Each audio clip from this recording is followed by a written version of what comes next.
99% of poker players don't understand the one mistake they are making that's losing them money.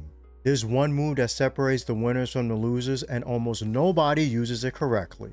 Try and see if you can spot what it is in this poker session. First hand of the night, I'm going to get dealt King Jack offsuit in low jack position. Under the gun is going to start out with a $5 limp. It's going to fold to me, and we are not having any of that. Some people would put in the over limp here, but we have so many people to act behind us. I believe there's a better option here, and that's going to be put it in that ISO. We're going to be bumping it up all the way to $25. Limping tends to be a sign of weakness at 2-5, so we want to put as much pressure on our opponent as possible. And sometimes we can just take down all the dead money that's in the pot. It is going to fold all the way back around to the original limper. We don't get to take down the money for free. Looks like they're going to be put it in a call. So we're going to be going heads up to a flop of Jack Deuce Deuce, 2 hearts. We're going to flop top pair, second best kicker in this pot. I am feeling really good about my hand. Under the gun is going to be put it in the check. We were the pre-flop aggressor, so I'm going to keep my foot in the gas. There's no reason to check back here. I'm just thinking about my sizing, and I do start to grab my chips. I'm going to make it almost 50% of the pot. I make it $25 to go. After a couple of seconds, they are going to be put it in a call. We're going to go to the turn, and it's going to come to 9 of clubs. Villain is going to be put in another check. I am more than happy to see an undercard to the jack. We are still going to have the best hand majority of the time here, so I will be firing a double barrel here. This time on the turn, I am not going to go with a small sizing. We're going to be bumping it up a lot. Yes, I'm going to be firing out a bet of $100. And it is a very big bet, but Villain is still going to be putting in a call. So we're going to go to the river, hoping to not see a heart. And it comes the 5 of diamonds. They're going to check again. Perfect river for me. No hand really improved from the flop or the turn. And this time around, I am going to be checking back. This was the decision that I made in game. But looking back on it, I would have loved to see myself put in that triple barrel here. Yes, sometimes it feels very scary to put in a triple barrel. And hey, it may feel a little bit thin, but keep in mind what I said pre-flop. With them putting in that limp, they are going to be extremely weak. I will sometimes lose to ace jack, but more often than not, I'm going to get paid off by a lot of other hands in my opponent's range. And they do turn over Jack 7 suited, so we do have them outkicked. We're going to take down the pot. The question is, before you get to showdown, and based on how the hand played out pre-flop and on the flop turn and river, would you have gone for that river value bet? Or would you have played it safe and just checked it back, with this being your first hand against said opponent? Let me know, as usual, in the comments below. Oh baby, it's early in the session and I'm going to get dealt my favorite hand, number 1 in poker for me, pocket queens, the ladies, in under the gun position. I'm going to be finding an open here. I make it $15 to go. Villain to my direct left, who appears to be a regular at the table, they're going to be putting in that 3-bet, bumping it up to $50. It's going to fold all the way back around to me. And sometimes with the ladies, I would be putting in a 4-bet in this spot. But this time around, I'm not going to be going for the 4-bet. We are playing extremely deep here. Well over 250 big blinds effective. So because of that reasoning, I want to play some poker. Let's take it to the post. I'm just going to be putting in a call. We're going to be going heads up to a flop of 8-3-6 rainbow. Beautiful flop for the ladies. I couldn't have asked to be in a better spot. We have an overpair to the board, but I do have to keep in mind I am going to be behind to both pocket kings and pocket aces, which could very well be in my opponent's range. An important thing to note before we go on is that I have seen this specific villain 3-bet a little light in some spots, so I know they are capable of having a lot of other hands in their range. With considering that factor, a lot of the times I am going to be ahead of my opponent here. And not being a pre-flop aggressor in this 3-bet pot, I'm going to start out with a check. I do see my opponent grabbing some chips. They're going to fire out a bet here. It's going to be a little bit lower than 33% of the pot. They make it $30 to go. And I'm going to be going for the passive option here. I'm just going to be putting in a call. Let's hope the turn is a clean one. and it's going to come to 8 of hearts. Clean turn in a sense that the board is still rainbow. There are not too many times in poker when 4 cards run out and there are no flush draws. The 8 is a little bit scary because, as I have said before, my opponent has 3-bet light a couple times. I'm going to be checking my option, and after a couple of seconds, they are going to be checking back. Exactly what I want to hear. Let's go to the river, and it's going to come to King of Diamonds. Are you kidding me? The only worst card that could have came would have been the Ace of Diamonds. Either way, now we do have to worry about my ladies being beat here. I am going to be checking my option again, and I am completely fine if my opponent checks back here. Unfortunately, I see them ruffling chips. Looks like they're going to be going for a bet, and they put out a massive bet. Yes, they make it $225. That is an overbet in this 3-bet pot. And once this happens, I think about it for a little bit, but I do come to the conclusion that based on this line, I'm going to be beat a lot of the times. So I do take my cards, and this is going to be an important lesson to learn in poker. Sometimes you just got to know when to fold them. So yeah, I am going to be mucking my ladies as much as I love them. And right after I fold, my opponent did let me know they meant to bet $125. So the overbet was an accident. If they did put out a bet of $125, to be honest, I'm probably going to be putting the call in here, and they're just going to have to show me a better hand. But versus this specific sizing, I did decide to lay down my ladies. So I guess in a sense, we luck box by our opponent getting an extra $100 chip stuck there in their stack. I saved $125, so hey, no complaints here. Next hand of the night, I'm going to get dealt 10-8 suited, the heart variety, in under the gun +1 position. Villain and under the gun is going to be finding that limp, and once again we have a lot of people to our left. In my eyes, limping is weakness, so we're going to be putting in that ISO here, and I'm going to be raising it up to $25. Does fold to my opponent in hijack, and they are going to be putting in that 3-bet. Feels like I'm just getting 3-bet the entire day right now, but hey, what can you do? They're going to raise it up all the way to $75. Does fold all the way back around to the original limper. They're going to be laying it down. And sometimes in this spot, you can just let it go. But we are relatively deep here. I feel like I should be able to navigate this hand post pretty well. So I'm going to be putting in a call. And we're going to be going heads up to a flop of 7 Ace Jack Rainbow. We almost flopped the nuts there. Wish that ace was a 9. But let's think about where we are in the hand. We do have a gutter drawn to the nuts here. And at least there is a heart on the board, so we have some backdoor equity to a flush draw if a heart comes on the turn. And it can also come runner, king, and queen for another nut straight. No pair though, but that's okay. And not being a pre-flop aggressor here, I'm going to start out with a check. My opponent is going to be firing out a bet here. And it's not going to be a small one like I faced last hand against that reg. It's a pretty big one. It's going to be $125. It's not a pot-sized bet, but it is a little bit more than 66% of the pot. As I said before, we are playing deep. I do have some backdoor equity. So I gotta at least call one, right? So I do take my chips, and we're gonna be flicking in the call. Let's see a good turn, dealer. We go to it, and it comes a disappointing 3 of diamonds. Not the turn I want to see at all. Could you have at least given me a 3 of hearts? But hey, can't always get what you wish for, right? I'm gonna be checking again. Villain is not going to be checking back. I do see them shuffling chips. They're loading up that double barrel here in the 3-bet pot, and they're going to make it $225. I just don't have enough equity here to be putting in a call with just having a gutter. So not much of a thought by me. I'm going to be laying down my cards.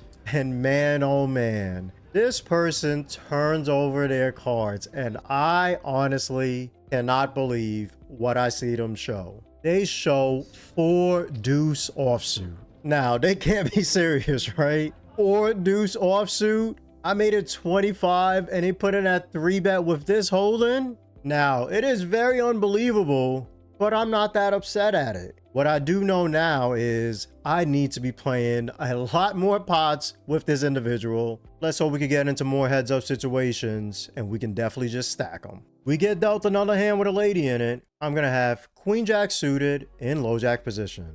Under the gun is going to be finding that open here. It's not going to be a 3x though. It's going to be a 4x. They make it $20 to go. Does fold to me on low jack, and I would love to see a flop with this hand. Queen jack suited is a super high equity hand. So I'm going to be putting in the call. And surprisingly, everybody else is going to fold. That's amazing because now I am going to have position on villain and under the gun. And something to know, best position to be in poker is not out of position. It's definitely in position. So we're going to be going heads up to a flop of 7-10-3, all diamonds. That is a red flop, and I needed a black flop. Don't have much equity here. Have almost nothing going for me. My opponent doesn't see bet. They do decide to check. And yeah, even with nothing going for me here, I am going to be still putting in a bet. There are times my opponent cannot continue in this spot. So we're going to take a little stab here in position. It's going to be a small stab. I make it $10 to go. It looks like my opponent wants to continue. They're going to be coming along with the call. We go to the turn and it comes the jack of clubs. Very nice turn. Now we have a hand. I have top here. Third best kicker. I do not have a diamond though. My opponent is going to be putting in a check. At this point in the hand, I do not want to let my opponent see a river for free. And there are also hands that they're going to have to call here that I'm going to be ahead of. So I am going to be firing out another bet here on turn. And it's going to be roughly 66% of the pot, give or take. I grab my chips. I make it $50 to go. And after a couple of seconds, my opponent is going to be coming along with the call. We go to the river and it comes the jack of hearts. We jack them. Pretty crazy how this hand with no equity turns into trips on the river. Jack of diamonds would have sucked. So I'm very fortunate to have hit the jack of hearts here. My opponent is going to check. And I'm going to be firing that triple barrel here. Yes, this time we're not checking back. Our hand is just too good. I could be worried about a flush. I could be worried about a boat. But I am not worried about any of those hands, to be honest. So let's fire away. Thinking about my sizing. It's going to be almost pot. I grab my chips. I make it $150 on the river. And my opponent is going to fold face up. They do so. Ace king offsuit with a diamond. That's going to be no good. This all makes sense now why they defended my bet on the flop and bet on the turn. And of course, they're never going to call with ace high on the river. But hey, never say never. I've seen some crazy things at 2-5. I know we didn't get paid in the river, but hey, we do get to scoop up this pot. I'm going to have king jack suited, and it's going to be the diamond variety here in under the gun position.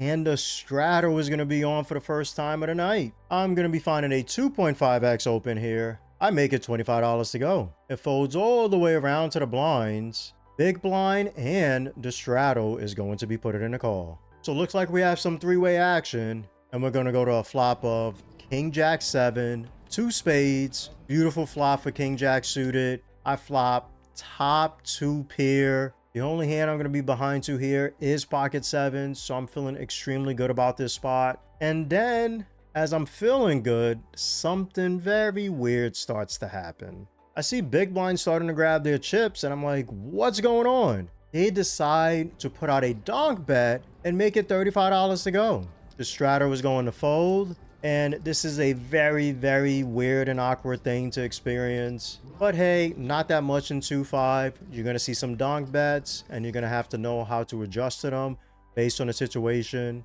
We are also extremely deep in this spot. They do have me covered, and I started the hand with $1,300. I really don't want to just put in a call here in position with such a strong holding. So yeah, my decision making here is going to be leaning towards putting in that raise in position. We got to bump it up, ladies and gentlemen. And I go a little bit more than 3x. I put out a bet of $125. My opponent is a little bit surprised to see this raise happen. But after a little bit, they are going to be coming along with a call. So we're going heads up to the turn, and it's going to come to 8 of hearts. 8 of hearts is a little bit scary of a card. 10-9 just got there, but the question is, how often is my opponent going to be just leading 10-9 here? I'm going to say not that often, so I do feel really good about it. If it was the 8 of spades, 10, I would really be in some trouble. My opponent's going to check. In this spot, we want to make sure we keep our foot on the gas. There's really no reason to be scared with my current holding. So I'm going to be firing out another bet here on the turn. And it's going to be roughly a pot-sized wager. I grab 3 black chips. and I'm going to be making it $300 to go. This time around, they don't make the decision to call as quick. They go into the tank for a little bit. 30 seconds goes by, and when we get to about 45 seconds, they do elect to finally put in the call. All right, dealer, I need a safe river. Let's go to it. And it's gonna come the 5 of spades. Oh my goodness. Not the river that I wanted to see, but apparently it's the river they want to see, because Villain is going to announce they are all in on the 5 of spades. Are you kidding me? I am going to have to put in a call of $850. That is such a massive amount of big blinds here. To be honest, I made my decision within a couple of seconds. I would say no more than 3 seconds. I already knew what I had to do here. But before you see the decision that I made, what would you do in this spot on the river versus this lead jam? Keep that initial thought in your mind, and you can comment with it below. And then also, after you see my play, let me know what you think about my decision. So yeah, in poker, just another one of those spots. You just got to know when to hold them and when to fold them. I do not believe I am going to be beating my opponent here. 2-pair is such a strong hand in poker, and there's going to be times you have to put in a call, but this just isn't going to be it, based on so many factors on how the hand played out pre, how it played out on the flop with the donk lead, the action on the turn, etc. There's so many more details I can even get into on this hand. But ultimately, I do decide to just lay it down. It really sucks. A lot of good rivers for me. Not that many spades left in the deck. But hey, I'm not even upset at it. I'm more than happy I had the discipline to find a fold in this spot. And if you want to become a more disciplined poker player, click the link in my pinned comment to subscribe to my free email list for tips and even more poker knowledge. Love it or hate it, most people hate it. I'm going to get dealt ace king offsuit, and I'm going to be in cutoff position. No straddle on this hand. It's going to fold around to me. I'm going to be finding a 3x open here. I make it $15 to go.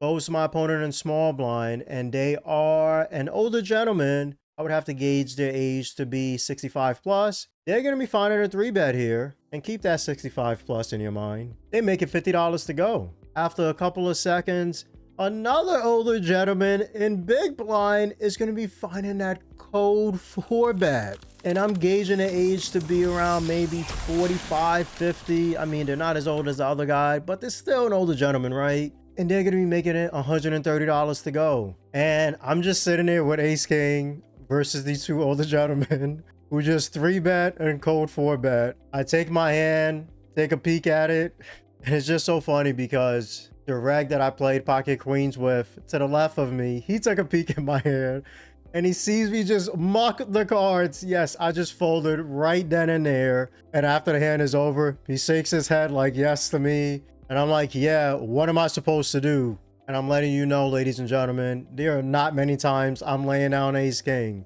But if there's one time in my life I'm going to fold ace king pre, then yes, this is going to be it. Majority of the times, I'm just going to be beat here. Important lesson to learn. And the two older gentlemen did play out the hand a little bit, and I did end up finding out big blind did code 4-bet the ladies, so I would have been behind, and I didn't flop an ace or king. But I'm not a results oriented guy, because in poker you should not be results oriented. You should be able to navigate many situations without having results decide if you made a good play or not. So overall, I'm more than happy with my fold with ace king. The ladies are loving me. We get dealt them again.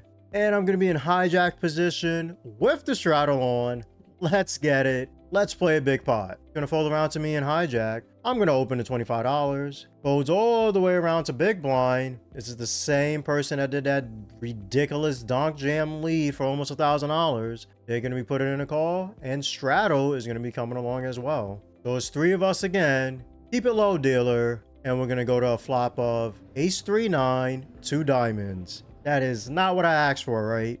Are queens the new ace magnets? Nah, I don't think so. But there is an ace on flop. Big blind's going to check. Straddle is going to check. And this time around, I do want to see what happens on the turn. Good thing I'm in position. I'm going to be checking back. So it's still three-handed going to the turn, and it's going to come to 6 of clubs. Happy to see that card. That's not going to improve too many holdings in my opponent's hands, unless somebody randomly has ace-6 offsuit, which I was already behind to anyway, or something like pocket sixes. And looks like my friend is going to start putting out bets here. But this time, this isn't a donk, right? They do grab their chips. They make it $45 to go. Strato was going to fold, and I'm not going to be folding just yet. I got the ladies. We love them, right? So I'm going to be putting in the call. We go to the river, and it comes the 4 of diamonds. Not a good river at all. That front end flush draw now completes. I'm honestly hoping they check. And after a couple of seconds, they are going to do just that. And I don't really see a reason to bet here. So I want to go to showdown. I'm going to be checking back. And my opponent chose Jack 10 offsuit for Jack high. Wow. Okay. Yeah, I guess that makes a lot of sense in some worlds. But hey, I'm more than happy. I take down a pot with the ladies. They never, ever let me down. Next hand, I'm going to get dealt 8-7 suited in hijack position. Under the gun +1 is going to be putting in the limp. It folds to me. And you all at home already know what's coming. We're going to be putting in that ISO again. I'm going to be bumping it up to $25. Goes all the way to my opponent in small blind. And this is that 65 plus guy that I talked about in that ace king offsuit hand. I see them grabbing chips, and it's more than $25. They're going to be putting in that 3-bet. Oh my goodness. They're going to be making it $100 to go. Goes all the way back around to me. And this is a little bit of an uncomfortable spot, but this is different than an ace king offsuit hand. Number 1, I'm going to be in position. Number 2, once I put in a call, there's nobody left to act behind me. So we close the action and we can get straight to the flop. So with those 2 important factors, yes, I'm going to defend here. I put in a call. We go heads up to a flop of 4-8-4 rainbow. Decent flop here for 8-7 suited, right? I have top pair, weakest kicker possible, but I do have a lot of backdoor equity. There is 1 spade on the flop, 2 more spades could come to hit the flush, or a 6 and a 5 can roll off for me to have the straight, which I would believe is going to be the nut straight based on how I'm ranging this older gentleman. They are going to be firing out a bet here. It's going to be the same size they made a 3-bet pre. They put out a wager of $100. And of course, I'm not going anywhere yet versus a half-size bet. I would love if I could just drill an 8 on the turn, right? So yeah, I'm going to be putting in a call. We go to the turn and it comes to 5 of diamonds. That's the exact backdoor equity I was talking about. Would have preferred if I saw the 5 of spades, but hey, can't be greedy. It's okay. At least we have that gutter ball equity. Would love to see the older gentleman check, but he's not going to be doing that. He's firing out another bet, so that's a double barrel in his 3-bet pot. And I guess he really loves that 50% sizing because we're going to see it again. He makes it $225 to go. And yeah, it's a scary spot here, but I cannot fold yet. I just have too much equity. I could be behind, but I'm getting a good price. So I will be defending and put it in a call. We go to the river and it comes to 3 of hearts. One bright side is the turn in the river are low cards. And another bright side is he's going to check the river. Not much to think about here. I do check back. Hoping some way in the world I win. He has to show first. And he turns over Jack 9 of diamonds. Oh, baby. Looks like the old man actually had some 3 bets in him. I'm not going to lie. I was very surprised. I knew that I could win sometimes against this run out. But I just thought I was going to see some ace king, honestly. So, hey, are we in the day and age where you can't just assume that older people are always just tight? Hey, that is something to think about, right? So I'm going to give a big clap and kudos to this gentleman for putting in that 3-bet. Love to see it. We get dealt a different pocket pair this time. Pocket 10s in big blind position. Under the gun is going to find that 4x open here. They make it $20 to go. It folds around to my opponent and cut off. And this is that 50-plus-year-old gentleman who had pocket queens in that cold 4-bet pot. They're going to be putting in the call and cut off. Goes around to me. And I am going to be defending. So it's going to be 3 of us. And we're going to be going to a flop of King 9-10, 2 diamonds.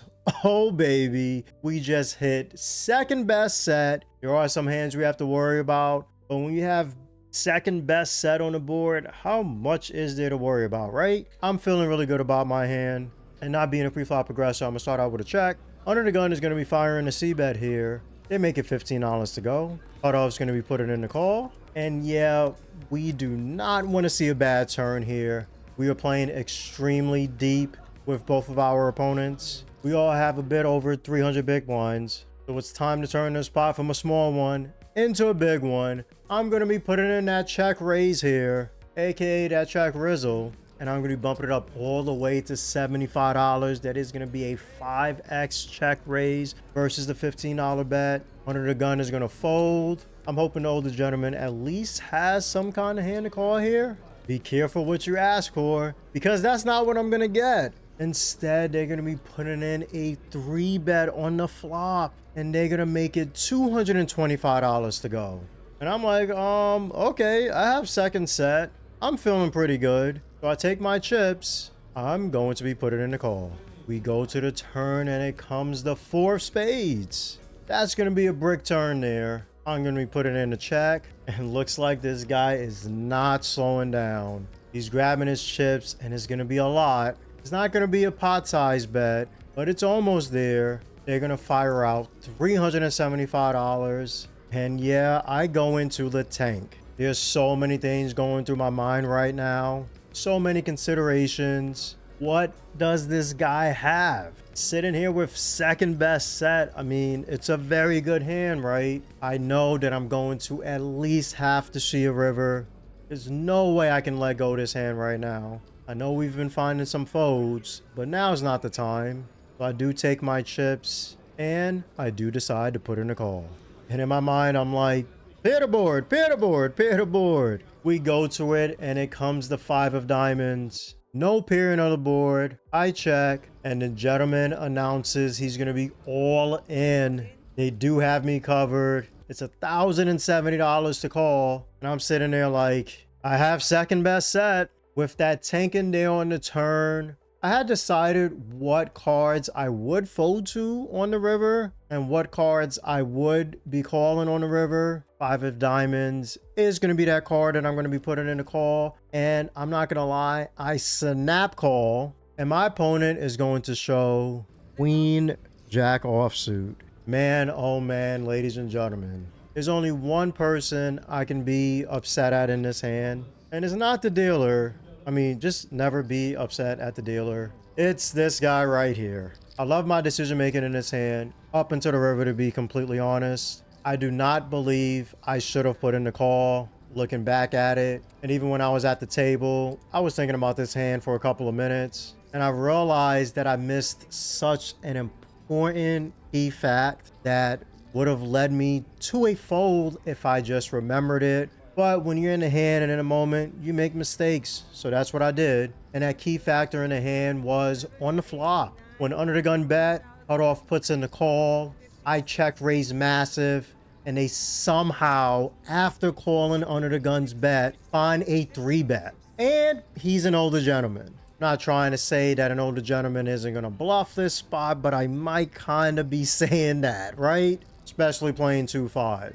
It was a really important thing to miss. If I remember that in game, honestly, against this specific player and against this specific run out, I would have just laid it down. You have to keep in mind, calling off $1,070. That's a lot of big blinds, I must say. And what has been a very key component in poker, sometimes you just really have to know when to fold, because it can save you so much money. But yeah, I'm chalking it up as a lesson learned. Hopefully you ladies and gentlemen can learn from this experience as well. Is there any point of the hand you would have played different? Be honest about it too. Please be honest. Let me know in the comments below. Alright, we're still sitting deep here. No more big gigantic pot mistakes. I'm gonna get dealt pocket jacks, the JJs in hijack position. This is going to fold around the low jack. They're going to find a limp. This time I don't have a mediocre holding. It's a very strong one. So we got to put in that ISO. I'm going to be bumping it up to $25. Going to fold all the way back around to villain and low jack. And they're going to be putting in a call. So we're going to go heads up to a flop of 10, 5, 9, 2 diamonds. And keep in mind, this is the same gentleman that put in that huge donk lead against me. They are going to start out with a check. I got the JJs. I'm feeling really good on this flop. You should always feel good when you have an overpair to the board. And I have some backdoor equity once again to some runner-runner straights and runner-runner flushes. 100% of the time here, I have to be putting in a bet. No reason to check back. Let's put some pressure on our opponent. And let's get some value for some hands. So I grab my chips, and I'm going to be firing out a bet of $40. After a couple of seconds, they are going to be putting in a call. We go to the turn, and it comes a sad ton of spades. Now I have a bit to worry about here. Could be behind to trips. Let's hope they don't have a 10 in their hand. They're going to be checking. And with the possibility now of being behind, I want to do some pot control here. So we're going to be checking back. We go to the river, and it comes my lady, the queen of clubs. Not the time that I want to see her. If my opponent randomly had some queen X combo, they're going to be ahead of me here. I'm okay if they check, but looks like they're going to be firing out a bet this time. They grab their chips. They make it $60 to go. I mean, it's not really the biggest bet. About 50% of the pot. I got the JJs here. This time around, you're just going to have to show me better. So I'm going to be putting in the call. My opponent turns over the A7 of diamonds. It looks like they did miss their front end flush draw. Happy to find a W here, especially after losing so much money last hand. Let's hope we can keep finding a little rebound here. Next hand of the night, I'm going to get dealt King Jack offsuit. We're going to be on the button, and it's going to fold all the way around the cutoff. New person at the table, but hey, 2-5 and everybody loves the limp, so that's what they're going to do. I'm going to be raising it up. I make it $25 to go. Goes back around to them, and they're going to be putting in the call. We're going to be going heads up to a flop of 6-3-7 rainbow. They're going to start out with a check. Not the best flop for King Jack offsuit. I have nothing really going on here. But even with nothing really going on here, I am still going to be firing out a bet. And it's going to be a decently sized wager. I grab my chips, and I'm going to make it $35 to go. Right now, I am trying to target the fact that my opponent limped call pre. Remember, one key important thing in poker at 2-5 is that people are generally going to be very weak when they do limp pre. So there are going to be times that they're not going to be able to continue. After a couple of seconds though, I guess they can. They are going to be putting in a call. We're going to go to the turn, and it comes the jack of clubs. They check. If there was ever a time to see a good overcard, after putting out a crazy bet on flop, this is going to be it. Now I have top here, second best kicker. So I'm going to be firing again. We're not putting our foot on the brakes. Grab my chips, and I'm going to make it a nice $100 to go. They still don't even take that long. They are coming along with the call. We're going to go to the river, and it comes the 6 of spades. I'm happy to see the 6 of spades because a worse card would have been any club in the deck. My opponent's going to check, and this time around, I don't see a reason to bet the river. Let's go to showdown. I'm going to check back, and they're going to turn over 7-4 of clubs. So not only did they have top pair on the flop, they did hit that backdoor flush draw, and they had to go to a straight. So I was right about my opponent limping pretty weak pre. But hey, on this kind of board, I guess they did have a lot of equity. 3 times in one night we get to meet. I'm loving it. I'm going to have pocket queens, the ladies, again in big blind position. Now that's definitely a big blind special. It's going to fold all the way around the cutoff. They're going to limp. Button is going to fold. Small blind's going to limp. There's no way I'm checking my option here. We got to raise it up. A little bit different of a spot, so I'm not going to be making it 25 here. This time, I'm going to be bumping it up all the way to $35. Cutoff is going to call, and small blind is going to be coming along as well. So we're going to be going 3 ways to a flop of 3-9-6, all spades. That's a pretty good flop. Overpair to the board, and I have the queen of spades in my hand. If a spade were to come, I am going to have the third nuts. Let's see if we can win this pot here. Small blind's going to check. And I know for this entire session, I've always been putting in that C bet when I do ISO pre, but I'm not going to this time. I'm going to check my option. I'm looking to see what cutoff is going to do. It looks like they want to see a turn. They're checking it back. So we're going to go to it, and it's going to come to 8 of clubs. It's an okay turn here. 7-5 and 10-7 are straights. And yes, I did say 10-7. It's 2-5.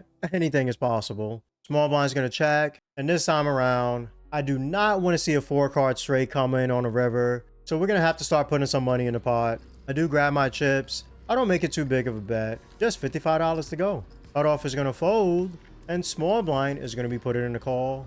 Very happy that cutoff is the one that folded, because now I do have position on small blind in his hand. As we're going to the river, and it's going to come my lady, the queen of diamonds. What a beautiful river. We have top set. Love to see it. My opponent's going to check. I'm thinking about my sizing, and yes, we're gonna go for it. It's gonna be a massive one, ladies and gentlemen. I grab my chips, and I'm gonna be firing out $200 on the river. They go into the tank, and they're tanking.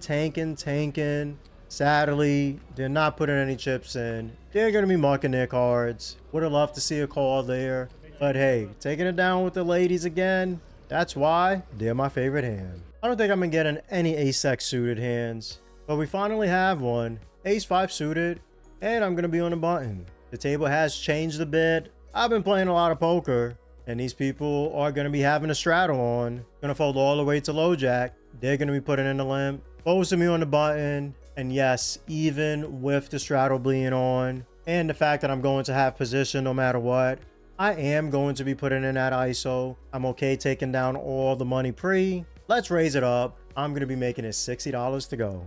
Small blind is going to be finding that 3-bet here, and they're going to be raising it up to $180. Big blind folds, and the straddle is going to be putting in the cold call for 180. What the hell is this, and what is going on? But you will see some cold calls at 2-5 in the big blind and the straddle. Happens more often than not, surprisingly. The original limper is going to fold, and we can't go anywhere, right? There's a lot of money in this pot. Take my chips.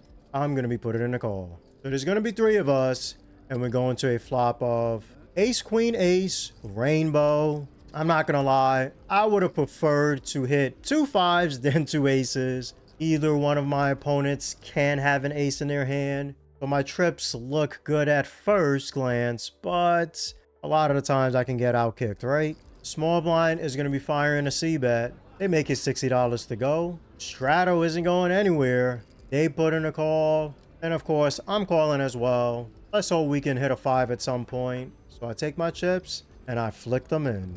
We go to the turn and it comes the 8 of clubs. A low card, but not low enough. Small blind's going to check. Strato's going to check. Really happy to see both of my opponents' checks. With the information I gave on the flop, no reason to bet, right? I'm going to check back. Let's see a river dealer. We go to it, and it comes the jack of hearts. At least it wasn't a jack of clubs. But there is one good thing. I do have trip aces with a queen and jack now. My 5 is no longer going to be playing. And another good thing is small blind's going to check, and the strato is going to check as well. I'm good. Let's get to showdown. Small blind turns over A7 suited. Strato is going to muck. Of course they're going to muck. And I turn over with my hand, and let's get the choppers. We just split Strato's money. What a good thing that they did put in that cold call. So I do manage to profit a little bit on this hand. All right, let's get it. Ace King again. Do we get to play it this time, or are we going to have to fold? Strato is going to be on. Under the gun is going to open to $20. I decide to put in a 3-bet. I'm going to be bumping it up all the way to $130. Does fold all the way back around to them. And this person has been putting in a lot of limps today. And this time they're opening. And then now they're putting in that 4-bet jam against me for $802. I got ace king. This is not the time to be folding. So I take my chips. I put in a call. I talk to them, say, you want to run it twice, you want to do it once? And they said, whatever you decide. So I put on my fingers. I said, all right, let's go 2 times. Let's get it. I turn over my ace king, and they turn over pocket aces. Oh man, just when I thought that I could make some money back. We're not going to win a lot here, but I've cracked aces before with ace king. Let's hope we can do it this time. I guess most of you viewers are hating ace king at this point, and maybe you hate ace king even more, right? But let's go straight to the run out.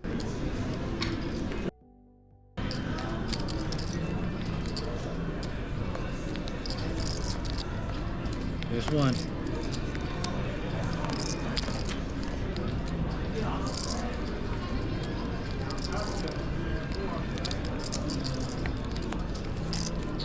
And that wasn't even a sweat. What can you do?